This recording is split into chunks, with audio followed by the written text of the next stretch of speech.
la majorité des musulmans se concentrent sur les mots du Coran, c'est-à-dire la lecture, lire parfaitement, avec les règles de tajwid, etc. C'est très important. C'est vraiment très important. Et ensuite, la mémorisation. Là, ce qu'on a fait, on a donné des informations sur la sourate. Donc, les informations, ça rentre dans le cerveau. Maintenant, comment on fait passer de ces informations en actes? Comment on change ces informations en actes? C'est très difficile de. On a une information, on passe en acte. Il faut passer par le concept de la méditation. La méditation, c'est une chose qui se passe dans le cœur. Et c'est le cœur qui donne l'information, qui donne les ordres aux membres du corps. Donc, tu ne peux pas passer directement de l'information aux actes. C'est très difficile. Même si tu le fais, ce ne sera pas un acte qui va durer, ce ne sera pas un acte de bonne qualité, ce ne sera pas un acte régulier.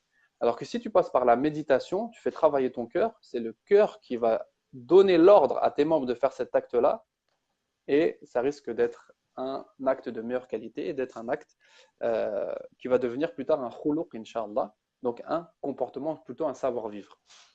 ربنا يا ربنا ربنا يا ربنا ربنا يا ربنا ربنا يا ربنا ربنا يا ربنا. Mais moi, j'ai décidé de méditer sur de vous donner des pistes pour méditer sur la leçon principale. Et comme je vous ai dit, la leçon principale pour moi, dans cette sourate-là, c'est de faire attention de ne pas être un ennemi de l'islam comme l'était Abu Lahab, que ce soit général ou que ce soit ennemi d'islam sur quelques sujets de l'islam. Donc méditer, rapidement, méditer, qu'est-ce que c'est? Alors, je ferai une intervention, Inch'Allah, sur la méditation, et je ferai même plusieurs interventions dessus, car c'est un sujet très important. Et méditer, qu'est-ce que c'est?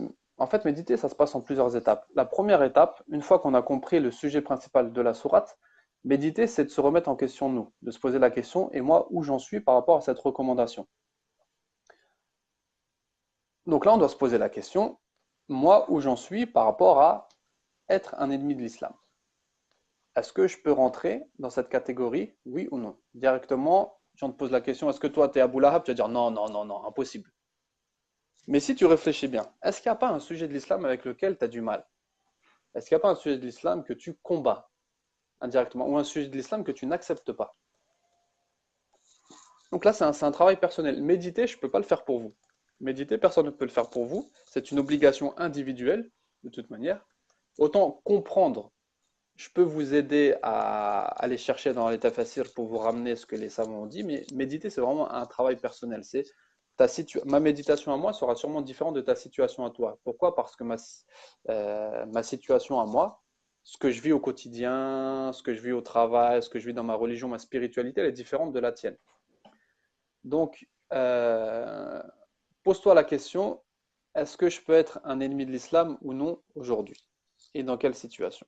Ensuite, je me pose la question, la deuxième étape, c'est de voilà, méditer. Qu'est-ce que ça veut dire? Ça veut dire voir plus loin, voir quelles sont les conséquences de mon acte. Alors, si j'en viens à être un ennemi de l'islam, généralement ou particulièrement sur un ou deux sujets, je peux avoir la même fin que Abu Lahab. C'est-à-dire que je peux finir par périr, que ce soit dans ce bas monde ou dans l'au-delà. Je peux avoir la même fin que Jamil.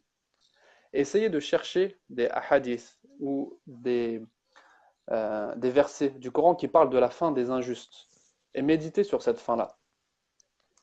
De chercher des paroles du prophète sallam et des versets qui parlent sur la fin des ennemis de l'islam. Qu'est-ce qui leur arrive aux ennemis de l'islam dans ce bas monde et dans l'au-delà? Et là, de prendre conscience, alors de prendre conscience que moi, qui ai reconnu être un ennemi de l'islam sur tel sujet, et ben, je me rends compte que là, j'emprunte le même chemin que Abu Lahab et Jamil, et ma fin dans ce bas monde, ça va être que je vais périr, et que ma fin dans l'au-delà va être que je ferai partie des gens du feu. Et ensuite, on part dans la méditation des gens de l'enfer, tout ce qu'ils subissent, etc.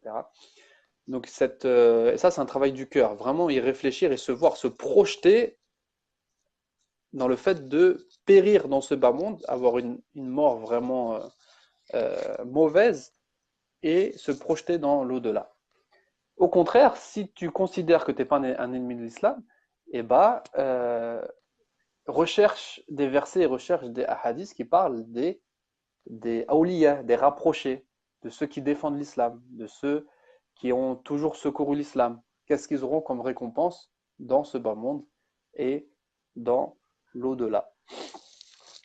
Et ensuite, donc, une fois qu'on a médité, qu'on a vraiment fait le bilan de où on est et qu'on s'est rendu compte de certaines choses, on doit demander l'aide à Allah subhanahu wa ta'ala, donc faire beaucoup de dua pour qu'Allah subhanahu wa ta'ala nous utilise dans le bien et qu'il fasse de nous des rapprochés de l'islam, des rapprochés d'Allah subhanahu wa ta'ala, des rapprochés de ceux qui secourent le prophète sallallahu alayhi wa sallam et sa religion et ne pas être dans l'autre camp.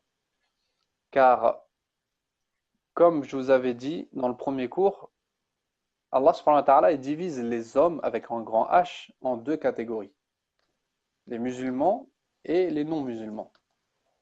Dans surat Al-Kafirun, lakum dinukum waliyadin. Ensuite, Allah subhanahu wa ta'ala il annonce la bonne nouvelle aux musulmans que la victoire elle est pour eux. Dans surat An-Nasr, d'accord, la victoire elle est pour eux, la victoire elle est pour les musulmans dans ce bas monde. Et l'humiliation et la défaite, dans l'au-delà également, elle est pour les mécréants, avec surat Al-Masad. Donc toi, si tu te mets à secourir l'islam et à être un bon musulman et à combattre les ennemis de l'islam, tu seras parmi le groupe qui va réussir dans ce bas monde et dans l'au-delà.